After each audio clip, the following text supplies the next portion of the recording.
Halo semua, berjumpa lagi di podcast Ditodong. Dokter, izin tanya dong, dor. Ditodong merupakan podcast produksi Ikatan Dokter Indonesia Semarang dalam rangka memberikan edukasi kesehatan bagi warga Semarang dan juga sekitarnya. Perkenalkan, saya Dr. Geta Oktaprayogi dari Health Activator Indonesia atau HAI yang akan menjadi host pada kesempatan podcast kali ini. Nah, teman-teman udah pada tahu belum sih HAI itu apa? Jadi HAI merupakan platform atau lembaga swadaya kesehatan masyarakat di bidang pengabdian atau volunteer yang akan membahas tentang pengabdian di bidang kesehatan dan juga meningkatkan taraf hidup kesehatan di daerah-daerah membutuhkan. Hai juga ingin mengucapkan terima kasih kepada IDI Semarang karena sudah mengajak berkolaborasi pada podcast ini.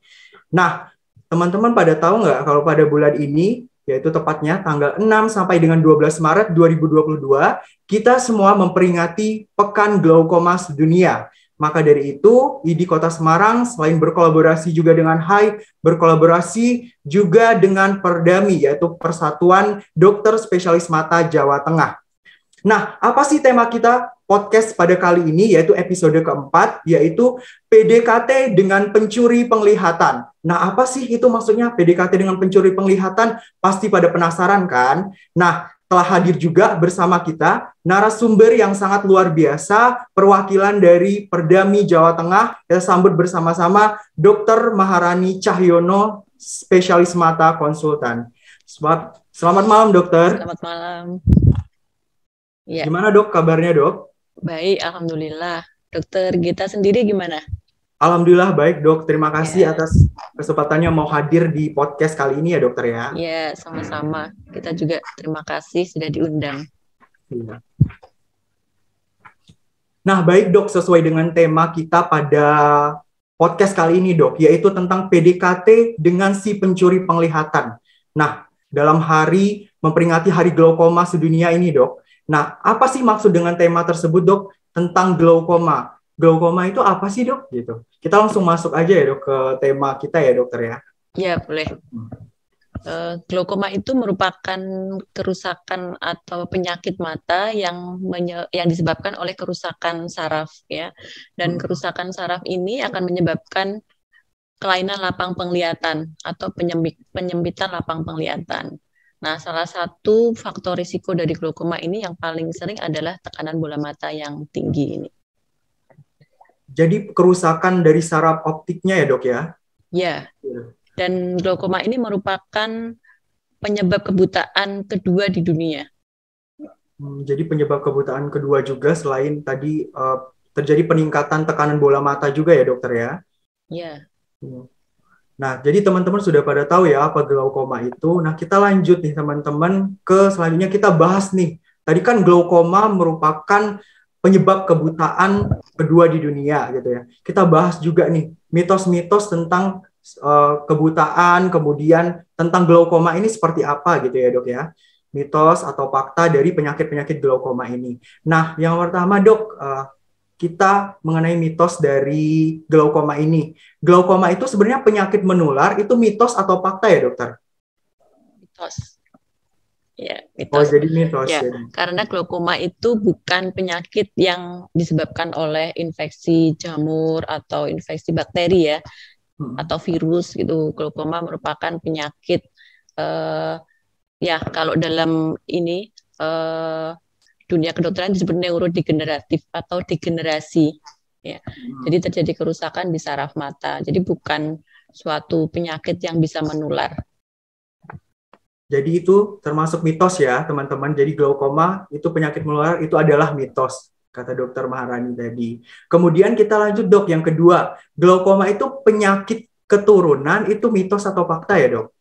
Fakta, ya. Jadi memang glaukoma itu merupakan penyakit keturunan. Jadi faktor risiko salah satunya itu ada keluarga atau famili yang menderita glaukoma. Terutama orang tua yang menurunkan ke anaknya itu prosentasenya lebih besar. Ya, jadi itu fakta ya dok, kalau glaukoma adalah penyakit keturunan. Kemudian yang selanjutnya dokter, yaitu glaukoma hanya terjadi pada orang dewasa, itu mitos atau fakta dok? Mitos, karena glaukoma itu bisa terjadi pada bayi baru lahir sampai dengan lanjut usia. Walaupun memang yang paling sering itu pada usia di atas 40 tahun. Semakin bertambah usia, risikonya untuk terjadi glaukoma semakin tinggi. Ya, jadi untuk Jadi ini mitos ya. Jadi tidak hanya terjadi pada usia dewasa saja. Tapi terjadi di semua usia ya dokter ya, Ya. Untuk glaukoma ini. Kemudian yang selanjutnya dokter, glaukoma bisa disebabkan karena katarak. Itu mitos atau fakta ya dokter? Fakta. Ya, jadi glaukoma itu kan ada beberapa macam ya. Kalau yang glaukoma primer dan sekunder. Kalau primer itu memang dia secara genetik memang sudah ada risiko untuk terjadi glaukoma. Tapi kalau yang sekunder itu bisa salah satunya karena katarak. Bisa karena katarak yang memang terlalu matang. Ya, kalau orang awam bilangnya terlalu matang sehingga terjadi komplikasi glaukoma. Jadi termasuk fakta ya dok yang tadi bahwa glaukoma disebabkan karena katarak. Nah teman-teman udah pada tahu semua kan kalau misalnya sudah terpecahkan semua tentang mitos-mitos yang terjadi pada glaukoma. Nah kita bahas juga tadi dok tentang tema kita pada kali ini yaitu tentang PDKT dengan si pencuri penglihatan. Nah kenapa sih dok kita pada pekan glaukoma sedunia ini mengambil tema tersebut dok kira-kira dok? Ya, jadi kan glaukoma itu merupakan suatu penyakit ya yang bisa menyebabkan kebutaan ya, makanya kita sebut sebagai si pencuri penglihatan. Kenapa kita harus PDKT sih pada glaukoma?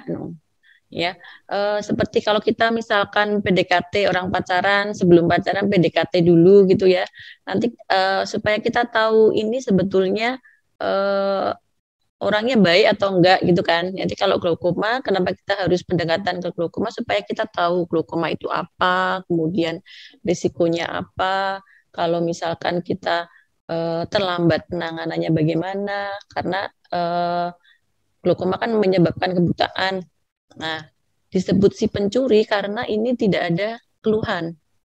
Jadi pasien itu tidak merasa bahwa dia menderita glaukoma, tidak ada keluhan, misalkan penglihatannya kabur di awal penyakitnya ya. Biasanya muncul keluhan setelah penyakitnya sudah berat, penglihatannya sudah menyempit lapang penglihatannya, baru pasien biasanya akan merasakan bahwa dia menderita sesuatu kelainan di matanya. Makanya kita sebut sebagai si pencuri penglihatan.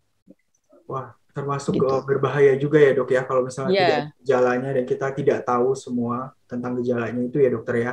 Nah, lalu kenapa sih dok kita harus concern sama penyakit ini dokter? Kira-kira? Ya, seperti yang saya jelaskan tadi ya, karena glaukoma itu merupakan penyebab kebutaan kedua setelah katarak. Bedanya dengan katarak, kalau katarak dioperasi dia bisa melihat lagi, tapi kalau glaukoma, kalau sudah dioperasi atau kelainan sarafnya sudah berat, kita lakukan operasi pun kerusakan sarafnya tidak akan menjadi baik, ya. Jadi untuk mencegah kebutaan itu sebaiknya dilakukan pemeriksaan sejak dini supaya kita tahu bahwa seseorang itu menderita glaukoma sejak dini sehingga kita bisa cegah kebutaannya itu. Pada akhirnya akan menyebabkan kebutaan juga ya dok. Makanya kita harus concern terhadap penyakit ini gitu ya dok. Ya. Kan tadi tanpa gejala juga bisa ya dok ya. Tapi sebenarnya gejalanya itu seperti apa sih dok kalau dari glaukoma ini gitu? Ya, sebetulnya glaukoma itu kan ada dua macam ya, ada dua macam. Yang pertama memang karena jadi gini, saya jelaskan dulu kenapa sih terjadi glaukoma gitu ya. Jadi glaukoma itu kan kerusakan saraf. Kerusakan saraf ini itu bisa disebabkan oleh dua risiko ya. Yang pertama itu karena tekanan bola mata yang tinggi. Ya, tapi ada juga karena kelainan tekanan bola matanya tidak tinggi. Nah, kalau tekanan bola mata tidak tinggi itu biasanya karena kelainan-kelainan pembuluh darah yang bisa merusak, yang menyebabkan nutrisi ke saraf matanya itu kurang. Nah, kalau tekanan bola mata yang tinggi itu penyebabnya karena di dalam bola mata itu ada yang memproduksi air ya. bukan air mata yang biasanya keluar itu bukan ya. Jadi air yang ada di dalam bola mata. Nah, kemudian air itu akan keluar, ada saluran keluarnya. Nah, pada glaukoma itu terjadi kerusakan di saluran keluarnya itu. Nah, kalau terjadi kerusakan jadi peningkatan tekanan bola mata. Ada pasien yang nanti dia akan keluhannya itu tekanannya karena tekanan bola matanya tinggi, matanya merah tiba-tiba, nyeri, ya penglihatannya buram mendadak. Biasanya yang pasien seperti itu dia akan segera mencari pertolongan, ya biasanya akan ke dokter. Ya, yang seperti itu sebetulnya walaupun dia kondisinya emergensi, tapi biasanya bisa cepat tertangani. Sedangkan yang satunya ini yang disebut sebagai si pencuri penglihatan itu yang berbahaya karena walaupun tekanannya tinggi, pasien tidak ada keluhan sama sekali, baru terjadi keluhan setelah lapang penglihatannya menyempit atau kerusakan sarafnya itu sudah berat. Nah, yang seperti itu kan sebetulnya yang sudah tidak bisa kembali lagi ya, karena kerusakan saraf itu kan tidak bisa regenerasi. Tuh. Itu ya dok, jadi gejala-gejala dari glaukoma yang harus diketahui oleh teman-teman semua juga. Nah, kalau itu semua gejala pada semua usia apakah sama dok? Misalnya kalau pada anak-anak apakah gejalanya juga sama ya dok? Ya. Kalau anak-anak itu kan ada juga yang pada bayi baru lahir ya. Pada bayi baru lahir itu kondisinya hampir sama ya, dengan kelainan yang biasanya kalau orang awam bilang karena air matanya mengalir terus, itu ada saluran air mata yang mampet ya, yang buntu ya, itu kan. Nah, hampir sama seperti itu, tapi biasanya anak lebih sering menangis karena sakit ya, matanya juga merah. Pada bayi baru lahir yang dimana dinding dari bola matanya itu masih elastis, itu kadang bola matanya itu membesar ya. Nah, ini kalau kita lihat ada anak yang bola matanya membesar kanan dan kiri kok tidak imbang itu dan merah, kesakitan, anaknya nangis terus, itu bisa kita sarankan untuk periksa ke dokter. Kemudian pada anak-anak yang lebih dari ya, kadang usianya anak sekolah atau dewasa muda ya, yang belum lanjut usia ya. Nah, itu lebih sering ke keluhan yang tadi, yang tidak ada keluhan sama sekali tapi tahu-tahu nanti buta gitu. Nah, pada yang anak-anak usia sekolah ini lebih sering disebabkan oleh karena penggunaan obat steroid jangka panjang, itu yang berbahaya. Ya. Jadi kadang pada anak-anak yang sering terjadi matanya merah karena gatal terus merah, kemudian oleh orang tuanya dibelikan obat tetes sembarangan ya, yang dipakai terus-menerus, itu yang sering terjadi pada anak-anak sehingga menyebabkan terus komplikasi glaukoma. Itu. Berarti perlu diedukasi juga kepada orang tua ya untuk tidak memberikan steroid kepada anaknya ya dokter ya. Ya. Itu salah satu penyebab untuk terjadinya glaukoma juga ya dok ya. Nah, tadi kan dokter sudah menjelaskan juga dok proses terjadinya glaukoma itu sendiri kenapa gitu. Kemudian kita di mitos juga tadi sudah ada penjelasan bahwa fakta ya kalau misalnya glaukoma bisa menyebabkan katarak ya dok ya. Nah, apa sih dok sebenarnya hubungannya itu bagaimana ya dok bisa glaukoma menyebabkan katarak? Apakah bisa glaukoma menyebabkan katarak ataupun sebaliknya dok, katarak menyebabkan glaukoma gitu dok? Ya, dua-duanya bisa ya. Dari glaukoma sendiri karena serangan glaukoma itu bisa menyebabkan katarak. Dari kataraknya sendiri itu juga bisa menyebabkan glaukoma. Nah, katarak yang menyebabkan glaukoma itu biasanya katarak-katarak yang masih ya, kalau orang awam bilang tipis, ini kataraknya masih tipis gitu, itu kadang malah dia sering menyebabkan peningkatan tekanan bola mata karena kataraknya sendiri itu menyumbat saluran keluarnya air yang ada di dalam bola mata. Nah, ada juga katarak yang sudah terlalu matang, yang tadi saya bilang tadi ya. Jadi harusnya sudah dioperasi tapi tidak dioperasi. Kadang kan pasien takut, saya nggak mau operasi, yang satu masih bisa lihat, nggak apa-apa, yang ini nggak bisa lihat gitu kan. Nah, walaupun misalkan katarak itu kalau dioperasi bisa melihat lagi, tapi kalau sudah terjadi komplikasi glaukoma itu mungkin saja setelah operasi katarak tetap tidak bisa melihat. Ya, jadi kadang pasien itu, dok saya takut operasi karena tetangga saya habis operasi nggak bisa lihat. Bisa saja itu karena bukan karena operasinya, tapi karena glaukomanya. Gitu. Ya. Begitu dokter kita. Jadi bisa ya glaukoma menyebabkan katarak ataupun sebaliknya ya dokter ya. Ya, bisa. Nah, kita masuk lagi dok ini ke pencegahan tadi dok agar teman-teman semua teredukasi mengenai glaukoma ini dok. Apa sih pencegahan yang bisa dilakukan agar tidak terkena glaukoma ini sehingga tidak terjadi juga kebutaan dokter? Ya, kalau glaukoma sendiri sebetulnya kalau yang primer kan ada primer ada sekunder ya. Yang primer itu tidak bisa dicegah karena memang genetik ya. Ya secara genetik memang punya risiko untuk terjadinya glaukoma. Yang bisa kita cegah justru kebutaannya. Jadi walaupun dia bisa menyebabkan kebutaan, tapi kebutaannya itu bisa kita cegah dengan kita mengetahui sejak dini bahwa seseorang itu menderita glaukoma atau pasien sendiri ya. Pasien tahu bahwa sejak awal, sejak penyakitnya itu masih ringan, dia tahu bahwa dia menderita glaukoma dan mengikuti saran dokter untuk rajin kontrol, ya. Kemudian misalkan diberi obat tetes, diminta untuk menetes obat, ya itu harus sesuai dengan jam dan waktunya, nggak boleh skip ya, nggak boleh terlambat. Kalau misalkan dokter menyarankan untuk operasi ya itu biasanya karena tekanan bola mata yang tinggi, ya itu pasien mau operasi, tapi setelah itu pun juga harus dievaluasi. Jadi seperti pasien diabetes dan hipertensi ya. Jadi setiap bulan kontrol untuk evaluasi tekanan bola mata dan evaluasi sarafnya. Kemudian nanti kalau stabil beberapa bulan itu bisa lebih lama lagi kontrolnya gitu. Tapi yang penting ada evaluasi ya. Jadi tidak lepas begitu saja. Kemudian apa sih dok pencegahan yang lain yang teman-teman dari sini bisa dengarkan dari dokter mungkin terkait untuk pencegahan glaukoma itu dok, mungkin cara pakai obat tetes matanya atau obat-obat jangka panjang bisa nyebabin glaukoma jika dikonsumsi itu ada nggak sih dok gitu? Ya, obat-obat ada sih beberapa obat yang bisa menyebabkan peningkatan tekanan bola mata ya. Salah satunya mengandung steroid. Ya.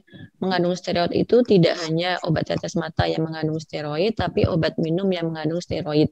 Terutama pasien-pasien yang menderita penyakit autoimun, ya itu kan harus menggunakan steroid setiap hari jangka panjang. Nah, biasanya oleh dokter penyakit dalam itu dikonsulkan ke mata, ya supaya bisa dievaluasi tekanan bola matanya.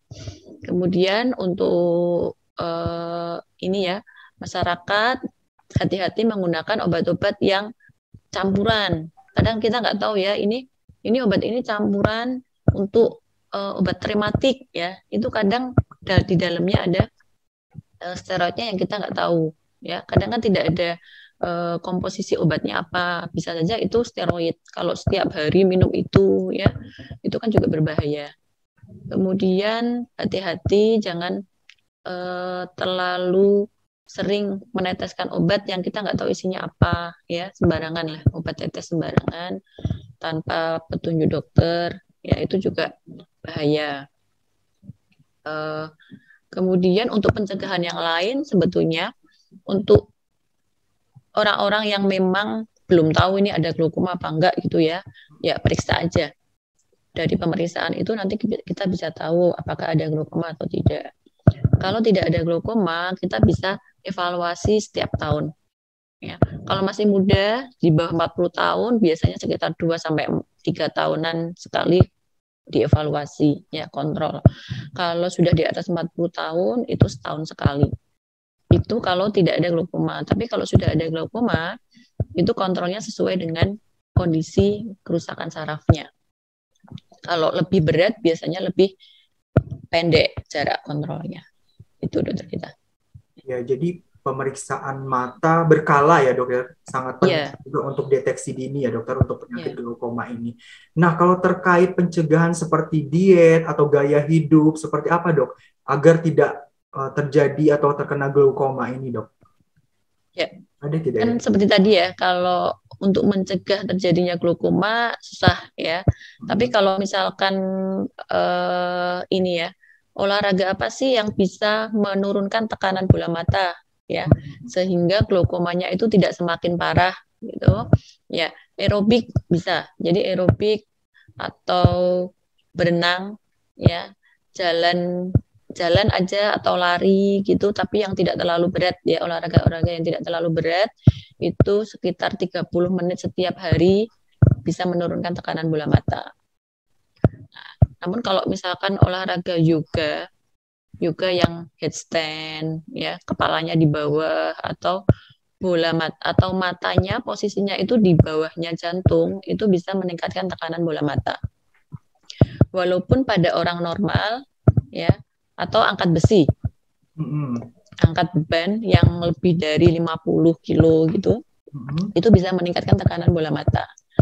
Tapi kalau pada orang normal itu aman. Artinya setelah beban itu dilepas atau setelah headstand yoga selesai ya, itu tekanan bola mata akan kembali lagi seperti semula. Tapi kalau pada orang glaukoma itu harus hati-hati ya, terutama pada yang kerusakan sarafnya sudah berat.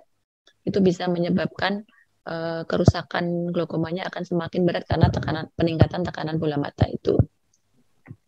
Kalau diet ya, kafein itu memang dikatakan bisa meningkatkan tekanan bola mata, tapi kalau 1 gelas sehari itu sih masih aman ya. Aman ya dokter ya. Ya, penelitian atau bukti ilmiah menyebutkan bahwa efek kafein dalam meningkatkan tekanan bola mata terutama terjadi pada yang punya riwayat keluarga glaukoma. Jadi memang harus hati-hati, tapi kalau memang sekali-sekali gitu sih masih ya, aman.